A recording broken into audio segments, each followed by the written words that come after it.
बात करेंगे थोड़ी सी उपनिषदों की। हमारे उपनिषद, पहली बात तो ये है कि उपनिषद है क्या? इस भौतिक संसार को सत्य मानते हुए, जो दिख रहा है वो सत्य है, इस भौतिक सत्य संसार को सत्य मानते हुए इसके पीछे छिपे हुए इसके जो प्राण हैं, जो इस सत्य का सत्य है, ब्रह्मांड सत्य है तो इसके पीछे भी कोई सत्य है। बिना कारण के कुछ भी नहीं होता, हर वस्तु का कारण है। ये जो संसार दिख रहा है, इसमें जो वस्तुएं दिख रही हैं, कुछ भी नया नहीं बन रहा, वो पहले से अपने कारण में था। उस कारण से ही ये अव्यक्त अवस्था में था और अब व्यक्त हुआ है। वो कैसे हुआ वो मैं सांख्य दर्शन में आपको पढ़ाऊंगा।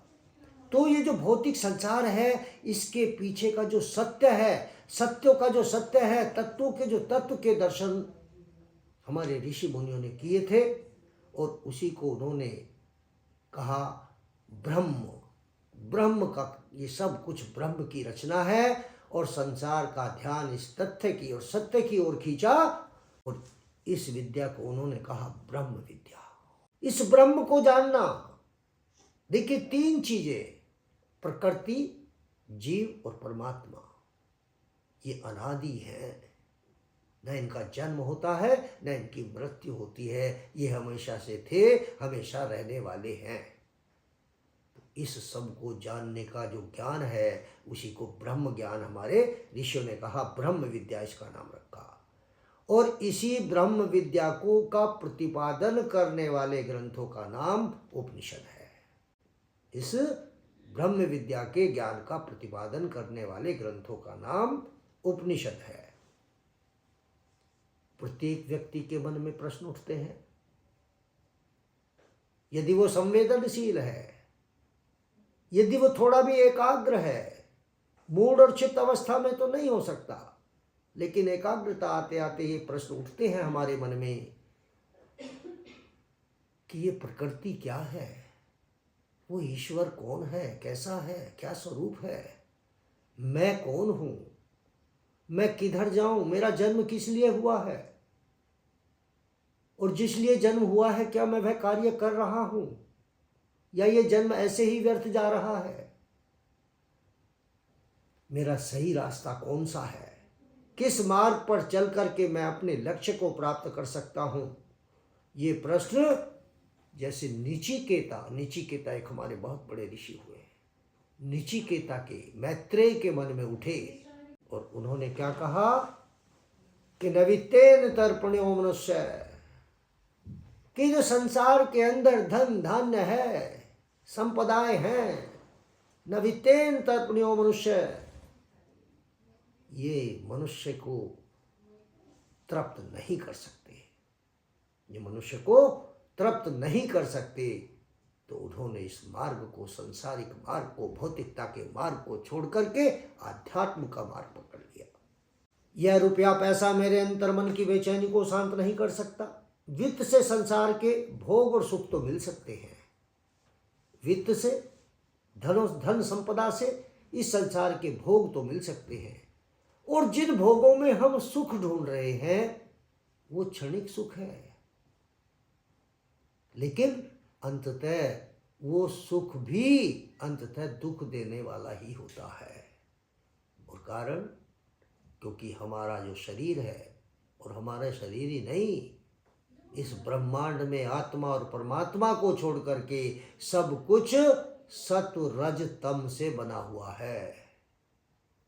सत्व ज्ञान से संबंध है, विद्या है, रज गति दौड़ाता है, तम जड़ता लाता है, स्थिरता लाता है। तो जब हम किसी भोग को भोग रहे होते हैं तो इन तीनों गुणों में परस्पर विरोध होने के कारण इनके स्वभाव में उस समय भी कहीं ना कहीं दुख का अभाव, वो दुख का भाव बना रहता है। तो वित्त से संसार के सुख भोग तो मिल सकते हैं, लेकिन आत्मा को जिस अमरता की तलाश है वह इससे प्राप्त नहीं होगा।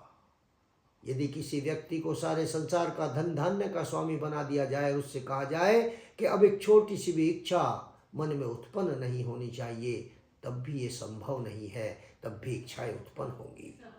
तो इसका अर्थ क्या हुआ कि सारे संसार के धन धान्य का जितना भी धन धान्य है, संपदाएं हैं, वो एक व्यक्ति के लिए भी पर्याप्त नहीं है, एक व्यक्ति के लिए भी पर्याप्त नहीं है। उपरोक्त ये सब बातें जैसे नचिकेता और मैत्री के मन में आई, ये तो हमारे मन में भी आती हैं। हम भी जानते हैं कि ये संसार तो समाप्त हो जाने वाला है। जाने कितने राजे महाराजे हुए जिनके पूरा साम्राज्य थे, आज उनका कोई नाम लेने वाला नहीं है। कल हमारा भी कोई नाम लेने वाला नहीं होगा। ये धन संपदाएं हमारे साथ जाने वाली नहीं है।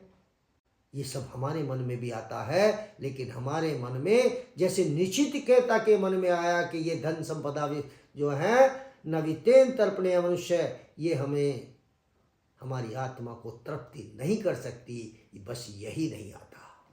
हम इन भोग वस्तुओं में ही आत्मा की तृप्ति ढूंढते रहते हैं, क्योंकि हम जानते ही नहीं कि आनंद जो है अलग है और सुख अलग है। आनंद तो ईश्वर के पास है, और सुख भोगों में ढूंढते हैं। ये जिसके पास रहोगे वैसा ही प्रभाव आएगा। अग्नि के पास बैठोगे तो तपिश आएगी, बर्फ के पास बैठोगे तो ठंड आएगी, खुशबू के पास बैठोगे तो खुशबू आएगी, बदबू के पास बैठोगे तो बदबू आएगी। यदि उस पर ब्रह्म परम पिता परमेश्वर के पास बैठोगे तो आनंद की अनुभूति होगी, और भोग वस्तुओं के पास बैठोगे तो सुख की अनुभूति होगी। और हर सुख प्राकृतिक, क्योंकि प्रकृति से बना है, तो उसमें दुख का समावेश रहता ही रहता है। ये सब हमारे मन में आता है, परंतु हम देर से समझ पाते हैं। और जब हम समझ पाते हैं तब तक हमारी आदतें बिगड़ चुकी होती हैं, रास्ते से भटक चुके होते हैं, सब कुछ हाथ से निकल जाता है। प्रत्येक भौतिकवादी एक दिन ये तथ्य समझ जाता है, एक दिन तो उसकी समझ में आ ही जाता है कि ये सांसारिक चकाचौंध नित्य नहीं है, अनित्य है, नश्वर है, मिट जाने वाली है। ये तो माया है, ये तो भ्रम है, ये तो धोखा है। ये सब समझ में आ जाता है। जब तक आँख खुलती है तब तक कुछ भी नहीं बचता। वह वस्तु जिसे हम जन्मों जन्मों से तलाश रहे थे, इस बार भी हमारे हाथ से निकल गई। यह कटु सत्य किसी का पीछा नहीं छोड़ता। आध्यात्मवादी आत्माएं इसे निष्ठुर सत्य को शीघ्र समझ जाती हैं, और जो भौतिकवादी आत्माएं हैं वो लाखों लाखों जन्मों के बाद भी इस तथ्य को नहीं समझ पाते। उपनिषदों का रहस्य है। यदि उपनिषदों का रहस्य को जानना है तो जरूरी है कि ब्रह्म को ढूंढने के लिए कहीं भटकने की आवश्यकता नहीं है। हम उस ब्रह्म को ढूंढने के लिए मंदिरों में, मस्जिदों में, गुरुद्वारों में, पहाड़ों में, जाने कहाँ कहाँ भटकते हैं, आकाश की तरफ देखते हैं। वो ब्रह्म आकाश में नहीं है, वो मंदिर, मस्जिद, गुरुद्वारों में भी नहीं है। जरा सी गर्दन झुका लो, आत्मा के रूप में आपके भीतर बैठा हुआ साक्षात स्वरूप है। मंदिरों में तो पत्थर की मूर्तियां रखी हैं, वो तो एक माध्यम है, लेकिन यहाँ तो साक्षात है। मैंने कल भी बोला, आज फिर बताता हूँ कि भगवान कृष्ण स्वयं कह रहे हैं, ममै वांसो जीव लोके जीव भूते सनातन है। मैं तो युगों युगों से प्रत्येक जीव में आत्मा के रूप में बैठा हुआ हूँ। तो उस ब्रह्म को ढूंढना है तो अपने अंतःकरण की यात्रा करो, अपनी आत्मा की यात्रा करो। इस आत्मा को जानो, मैं कौन हूँ। हम सब आत्माएं हैं। ये शरीर तो थोड़े दिन का है, जाने कितने बार मिल चुका, कितनी बार मिलेगा। लाखों या वर्षों की हमारी यात्रा है और आगे भी चलती रहेगी, क्योंकि ना जीव कभी समाप्त होता है, ना उसका कभी जन्म होता है आत्मा का। लेकिन जब हम पीछे झांकते हैं तो हमें लगता है कि जो हम लाखों वर्षों से, लाखों जन्मों में करते आ रहे हैं, वो भी इस जन्म में भी वही कर रहे हैं। क्या हमारा जीवन का उद्देश्य यही रह गया है कि पैदा हों, स्कूल जाएं, नौकरी करें, शादी करें, बच्चे पैदा करें, बच्चे फिर उनके बच्चों की देखभाल करें, फिर राम नाम सत्य हो जाए? भगवान ने आपको जन्म दो कारणों से दिया है। एक तो जो आपके पूर्व जन्मों के संस्कार हैं उनका फल भोग आपको प्राप्त करना है, और दूसरा वो ईश्वर कहता है कि जाओ इस बार स्वयं को जानो और मुझे प्राप्त करो।